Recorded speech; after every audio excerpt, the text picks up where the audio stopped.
Andrew Tucker, and welcome to Andrew Tucker World. What's going on, all my great people? What's going on, all my boxing fans? I believe it's May 20th. The fight is officially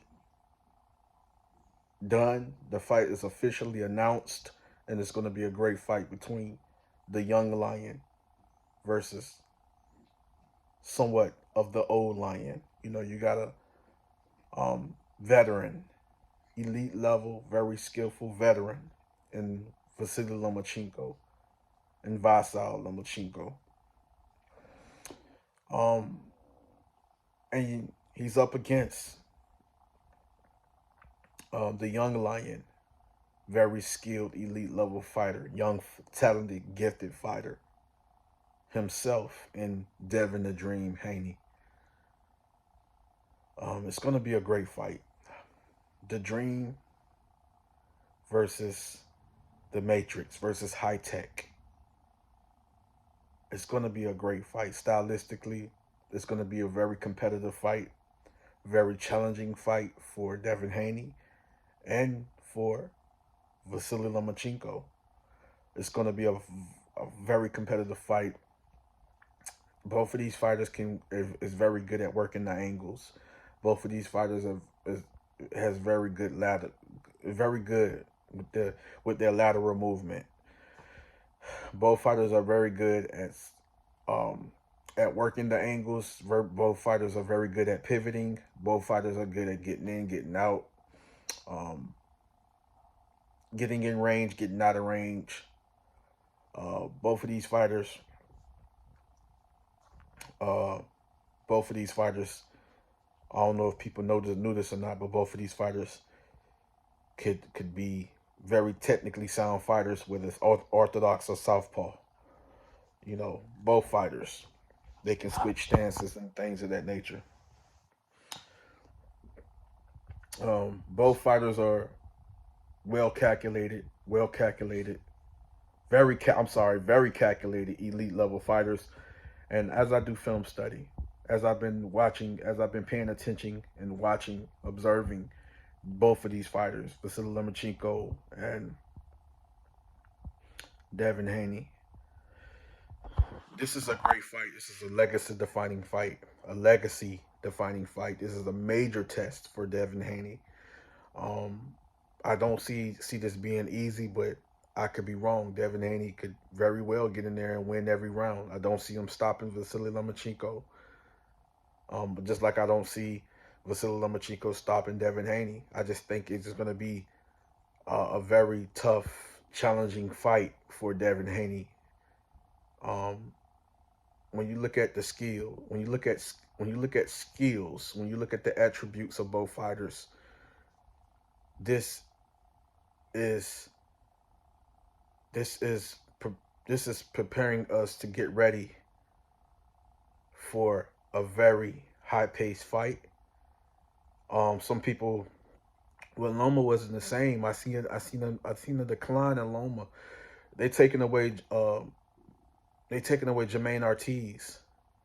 Jermaine Ortiz is a very skilled, solid fighter, very dangerous boxer puncher.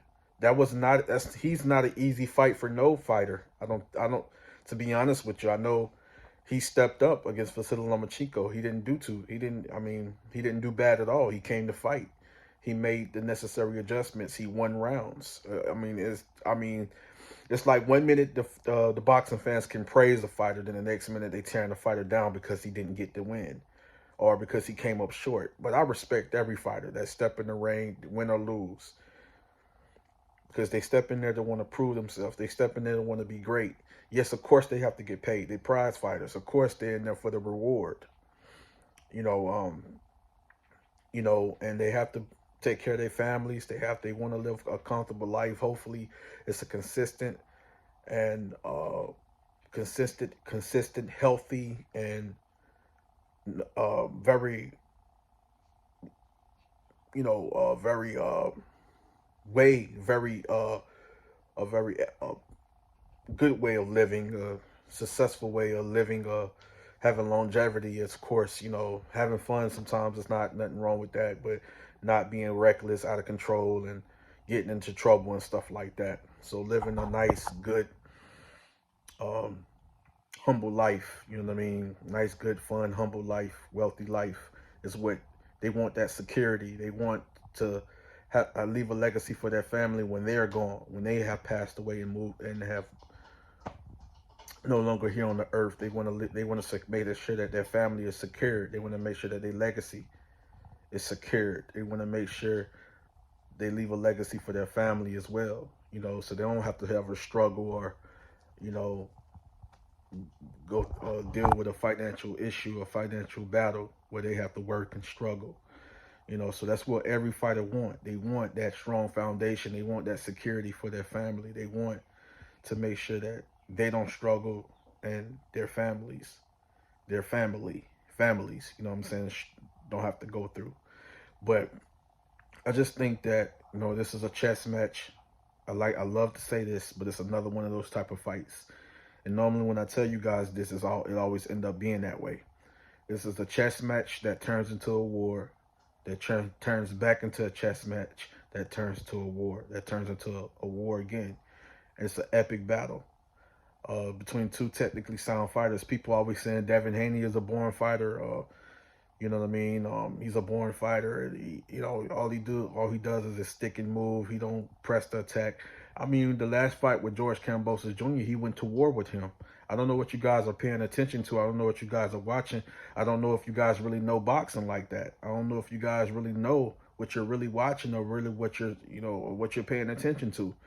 I don't think you guys really know boxing if you're saying that Devin Haney is born. He's been in quite a few exciting fights. Maybe his style is not fan friendly. I know you guys are looking more for the toe-to-toe battles, the inside fighting, the two technical brawlers. Boxer puncher turns into a technical brawler. Two boxer punchers turn into a technical brawler, or more of a pure boxer go up against a technical brawler. I mean that you guys really want to see the toe-to-toe battles. I'm with you 100%. I love the toe-to-toe battles. I love the knockouts. But I also love everything that's regarding the sweet science, because it's not just sticking and moving, working off your jab, setting up the 1-2, using good, beautiful footwork, good head movement, good defense, being accurate, being effective, landing and not getting hit and not get hit. There's just so much to the sweet science. It's too much. It's so much to boxing. Boxing is a lot of categories and areas in when it comes to boxing. You know what I'm saying? You can be that conventional. You can be that conventional. You can be that outside fighter. You can be an inside fighter. You know what I mean? You can be a technical brawler. You can be a pressure fighter. It's a lot to it. You know what I mean? It's not just one thing. You know what I mean? So, and the last time I checked, Devin Haney, he went to war with George Kambosos Jr. twice. Of course, he slightly outpointing him in those tough fights. Of course, he had to dig down deep and make it a war at times. There's times he had to make it a war with Jojo Diaz. There's times he had to make it a war with Jorge Linares, you know what I mean? And so Vasiliy Lomachenko has been in there with some of the best guys. Nicholas Walters, you know what I'm saying? He's been in there with Rigondeaux, he's been in there, with Gary Russell Jr., very tough fighter, Jojo Diaz. He's been in there with great fighters, you know what I mean? Jermaine Ortiz, you know what I mean? Teofimo Lopez, another one of my favorite young fighters. So he's been in there with the best. Three division world champion, former unified champion, lineal unified champion. And you're talking about a fighter that has so many amateur bouts, 2-time Olympic gold medalist, one of the best fighters in the world, pound for pound. And so you can never look past Vasiliy Lomachenko. Yeah, he can be better than he was his last fight. He can be better than he was the fight when he was mainly all the way in this prime, when he fought against Gary Russell, against Devin Haney. You never know. Never count a fighter out. Stop throwing dirt on these fighters' names. Stop disrespecting these fighters. Stop, man. Y'all making the YouTube boxing community look bad. Y'all are pretty much just making it a toxic environment, and I just don't like it, man. You know what I mean? YouTube tampering with my channel and stuff like that. So I don't know. I might start a new channel from ground, build from ground up, or have you guys go over to the new channel. YouTube has really tampered with this channel, bugged the channel. Since my channel is censored, it's bugged. It's every time my watch hours go, I get my watch hours up by like 400 or 500 hours. They take away 200 hours. I mean, they don't want me to be monetized again. They don't want me to grow. They don't want growth on this channel. I have been getting help with my channel, but they don't want the growth. They don't want me to continue. They want to cancel me, just like they did thousands and thousands of other channels. But this is a great fight. Looking forward to this fight. I don't know who's going to win this fight. It's more of a 50-50. Something telling me Vasiliy Lomachenko, something telling me Devin Haney, but I just know that it's going to be a great fight. So get ready. It's on. Andrew Tucker World. I'm out. Much love and respect.